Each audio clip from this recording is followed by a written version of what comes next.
And when the day of Pentecost was fully come, they were all with one accord in one place. And suddenly there came a sound from heaven as a mighty rushing wind, and it filled all the house where they were sitting. And they were all filled with the Holy Ghost, and began to speak with other tongues, as the Spirit gave them utterance. Welcome to Sounds of Revival, a program and teaching ministry calling for the church to hear and respond to the sounds of revival, which are calling us back to our first love and back to our place of holiness and dominion in the earth. Sounds of Revival is brought to you by Greater Love International Church and Revival Center, located here in the city of Indianapolis at 6433 East Washington Street, where the pastor and founder is Bishop Perry E. Jackson. And now, Sounds of Revival. God bless you today and welcome to our program, Sounds of Revival, brought to you by Greater Love International Church and Revival Center. Sounds of Revival. You know, there's a sound going off into the spirit world today. God is saying that He wants His people to come back to Him. There's a sound that we need to hear.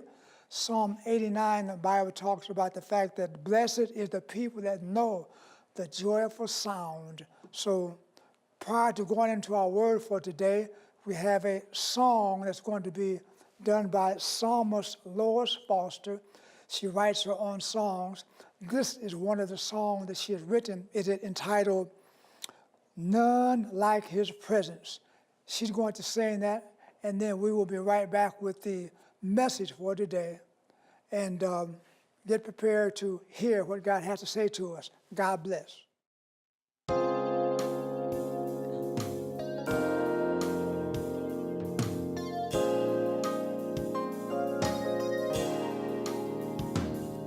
I've seen a lot of people and been a lot of places. No one could console me, they were just nameless faces. Believe the words of my mouth when the things to try have run out. There is none like His presence. There is none like His presence. When you try what the world offers and nothing is fulfilling, expensive cars with their chauffeurs, wealthy friends with the bling, the very presence we run from is the very place that we should come. There is none like His presence.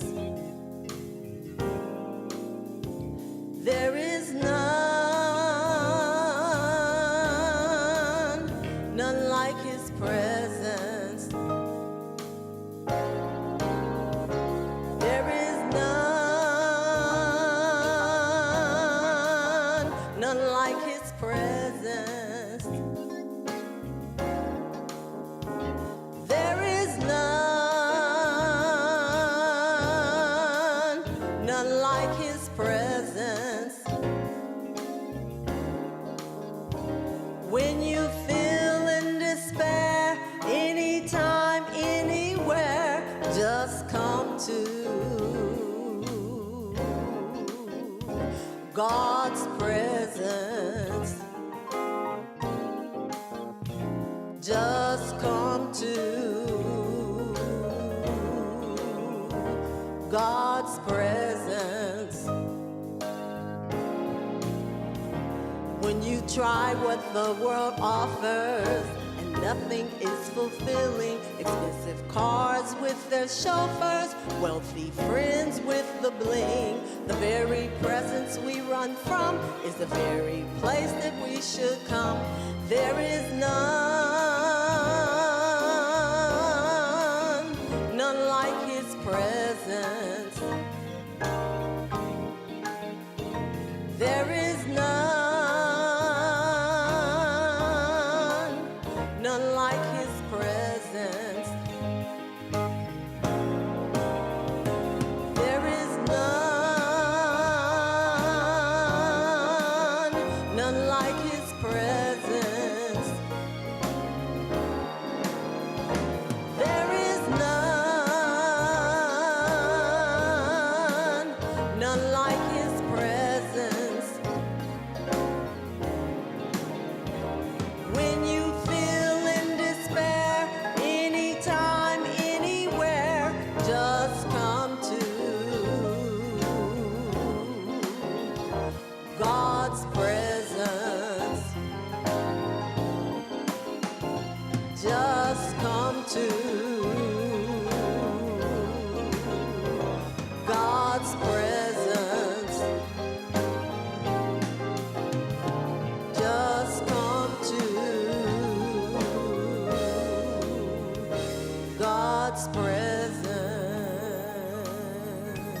God bless you. That was a good song, None Like His Presence. Amen.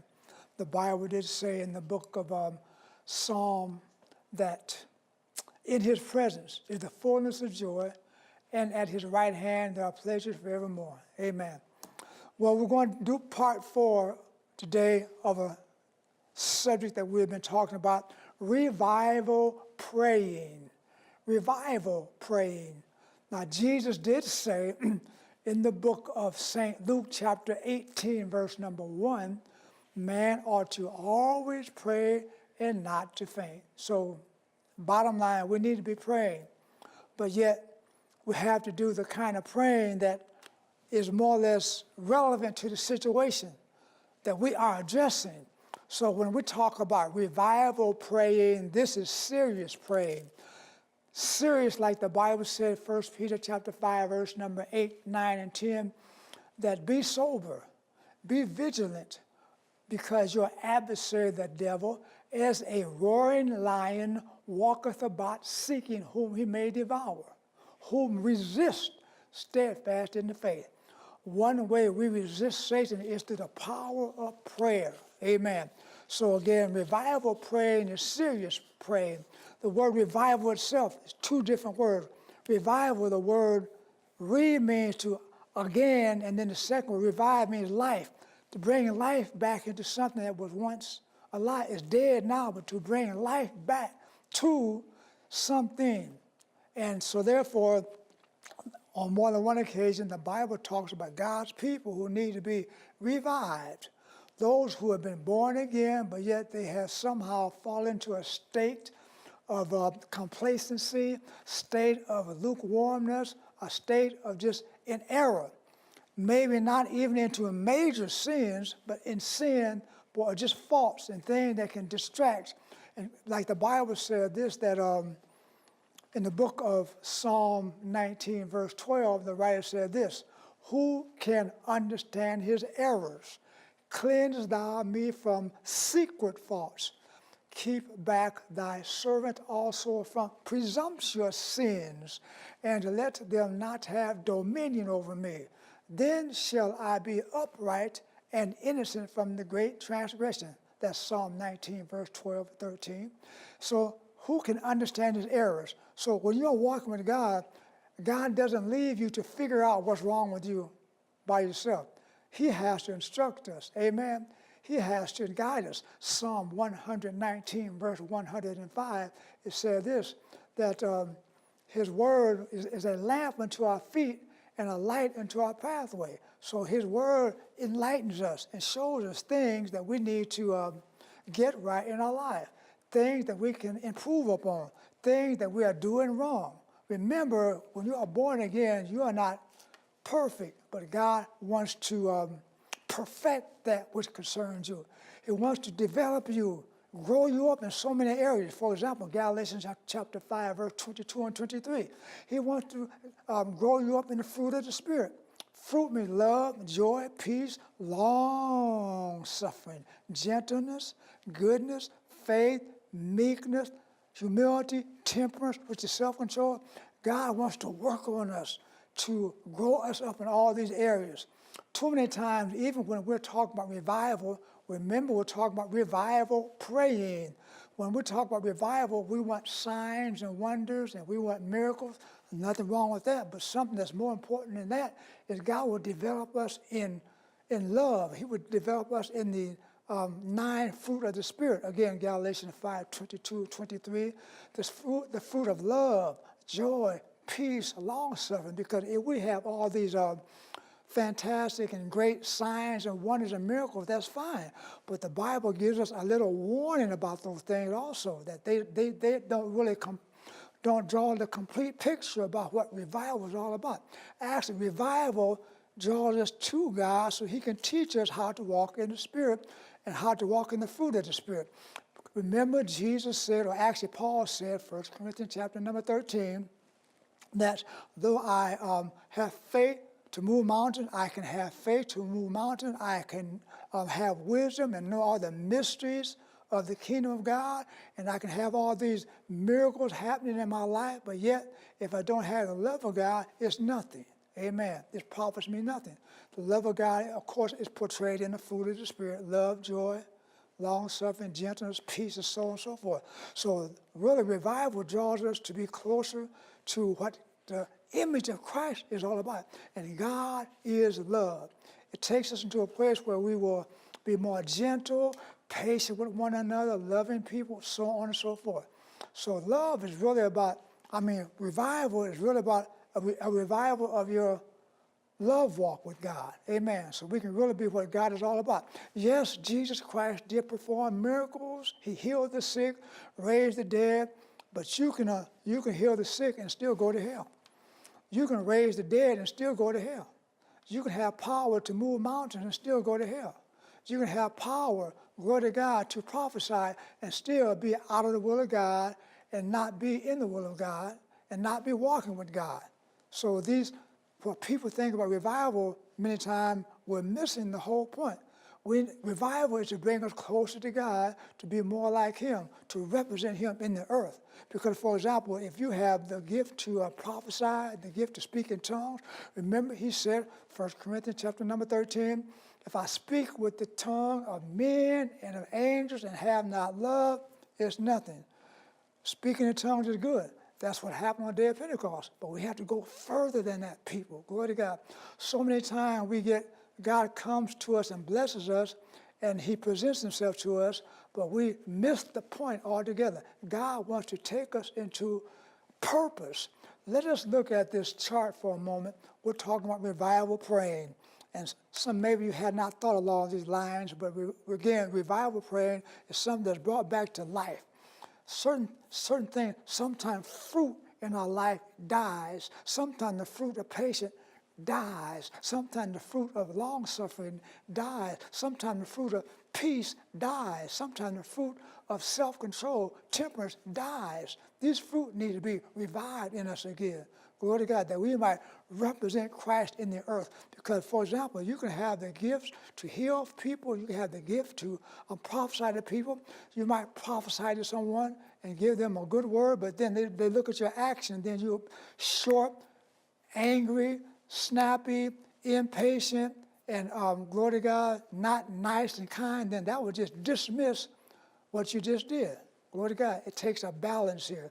So really, if you want to get to the heart of revival, it's about getting your love life, keeping our love life where it should be. Amen. And the love life is the easiest thing to slip from in the Christian life. Because, see, the Holy Spirit, let's go back to the chart a moment.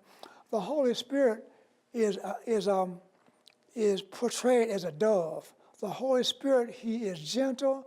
He's not pushy, and He's not loud. He just whispers to you. Therefore, the fruit of the Spirit, remember it's called Galatians 5, 22 and 23, love, called the fruit of the Spirit. It's gentle, it's kind, it's loving. God, the Bible said in the book of Ephesians, glory to God, that it said, be kind one to another. Ephesians chapter 4, be ye kind one to another, tender-hearted, patient, and so forth. So really, the sign of a real revival is that when your love life is elevated to what it should be. Again, of course, but God knows how we are, so He will bring in healings, He brings in miracles. He will see the lame walking and the dumb talking, the blind see, people, glory to God, being slain in the Spirit, miracles happening in people's lives. But then it all is to bring us to another important part, more important part. It's the love walk, how to walk in the character of Almighty God Himself, His character, His morality, God's morality, being like God, being sensitive to His Spirit, being just like Jesus. And remember, sometimes people even get confused about what is God, who is God. Real simple. The Bible says God is love. Amen. John 3:16, we know that scripture. You learned it in Sunday school. God so loved the world that He gave His only begotten Son, that whosoever believeth upon Him should not perish but have everlasting life. God is love. Amen. All right, so when we talk about revival, when we talk about God coming back to us and us coming back to God, Love is the principle that we must build upon. Love is what we must grow in. This is why the Apostle Paul prayed in the book of Ephesians, chapter number 3. He said this. He said, I bow my knees unto the God and Father of our Lord Jesus Christ, of whom the whole family in heaven and earth is named, that he will grant unto you according to the riches of his glory, to be strengthened with might by his Spirit in your inner man, that Christ may dwell in your heart by faith, that you, being rooted and grounded in love, may be able to comprehend with all saints what is the breadth and the length and depth and height, and to know the love of God, which passeth knowledge, that you might be filled with all the fullness of God. Amen. That's what his prayer to the saints was. And what did that have to do with revival? Jesus talked to the church at Ephesus, Revelation chapter 2, verse number 4, he said this. Now, they needed reviving. So Jesus started off talking to them. Revelation chapter 2, verse number 4, he said this. I have somewhat against you. Why? Because you have left your first love. Remember, therefore, from whence thou art fallen, and repent and do your first works. Because you see, all the other sin that they had gotten into is because they had lost their first love. Amen. Your love for God began to waver. Your love for God began to be watered down.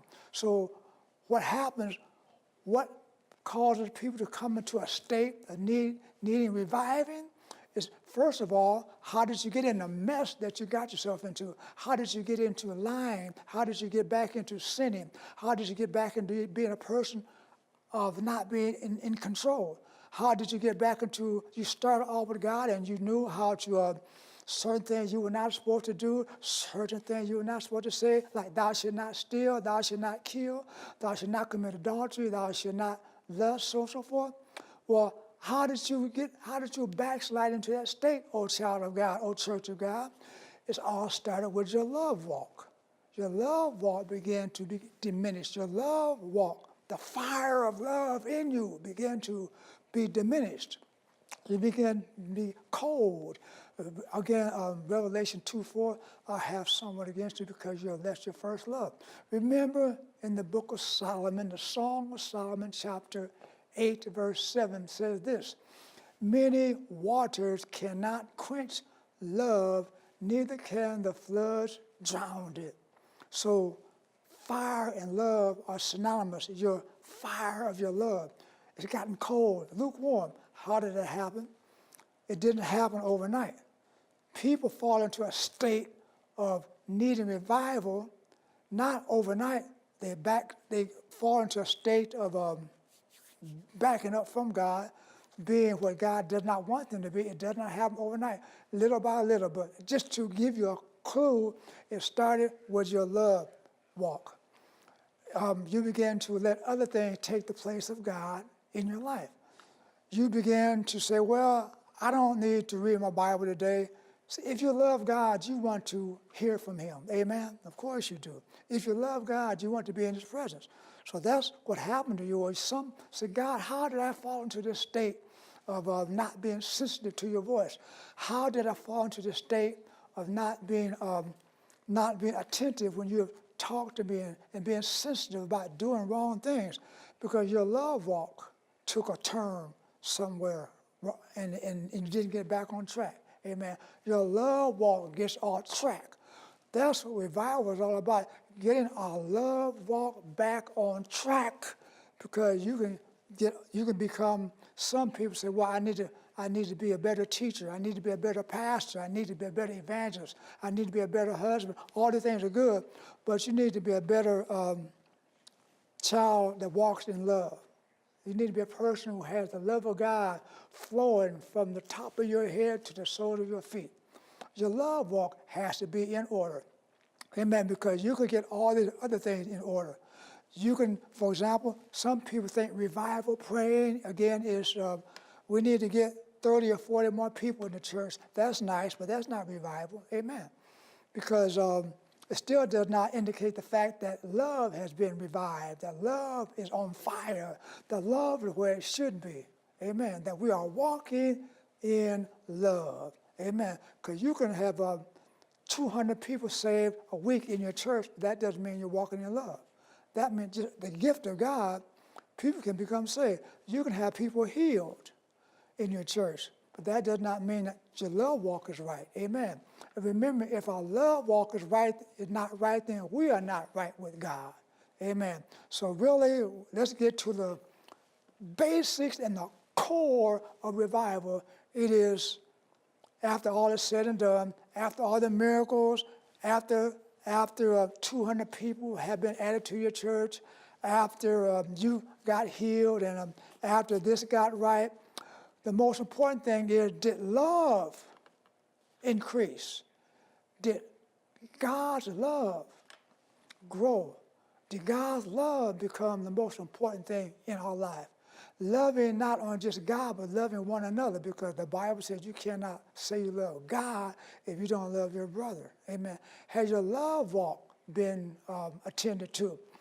2 Corinthians chapter number 13, verse number 5, Paul said this: examine yourselves, whether you be in the faith. Galatians chapter 5, verse 6 and 7 says, faith works by love. Amen. So we need, again, to hear the Holy Spirit when he talks to us about our love walk.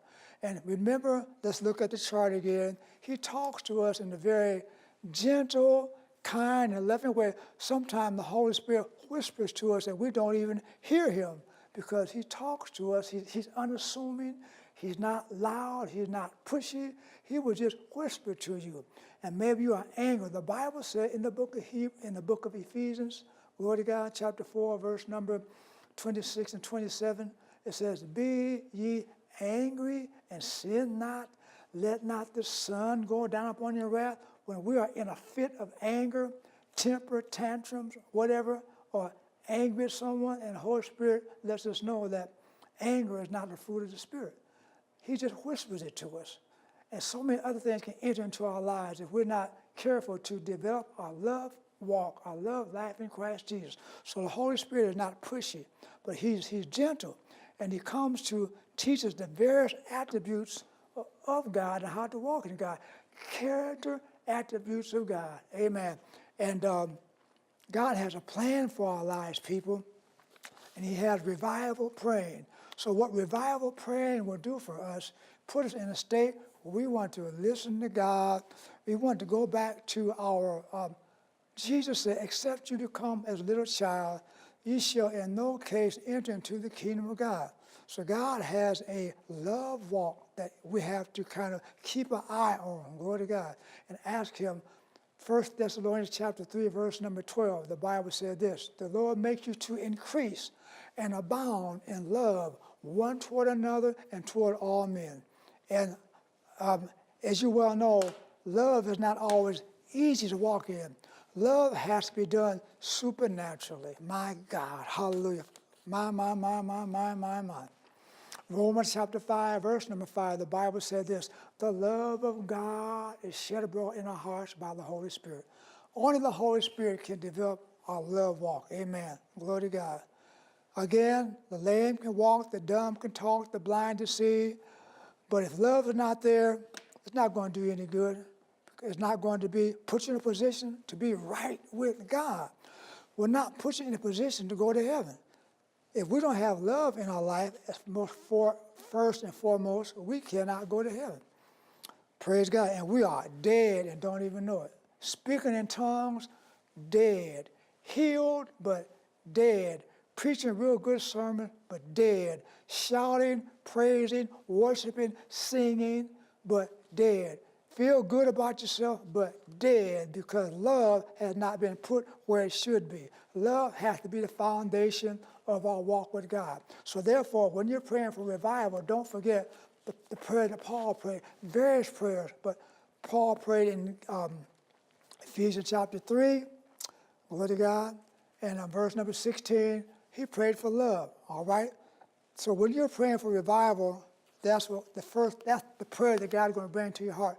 One of the major prayers God, take me back to my first love. Help me to love you. Help me to love my fellow man. That's not the, matter of fact, you cannot do that on your own. You cannot love on your own. You cannot forgive on your own. Forget it. It's supernatural. If you've done it by yourself, you haven't done it right. Lay on your face, ask God to give you the right kind of love. He'll give you prayers. That's the true revival prayer. God, we need more love up in here. Amen. Time is gone for today. Hope something has been said to bless you. Let brotherly love continue. Hebrews 13:1. God bless. God bless you, and thank you for watching our program. I have a book I want to offer you today. This is a book that I have written. It is entitled God's Formula for Perfect Happiness. This book will really bless you. It is a 31-page book, and for whatever amount that you send into the ministry, we will send this to you. The P.O. Box number is on your screen. Write to me, and we will send this to you. This book is, actually, it talks about the Beatitudes and the foundational teaching of Jesus' ministry, the Sermon on the Mount, and every teaching that Jesus did in the New Testament, it comes right back to the foundation of what you'll find in this book. So if you want to be blessed by the foundational teaching of Jesus Christ and the Beatitudes, be sure to write in for this book, and we will send it to you for any amount that you would send to this ministry, and it will really bless you. It has blessed a lot of people. So God bless you, and don't delay. Write for the book today.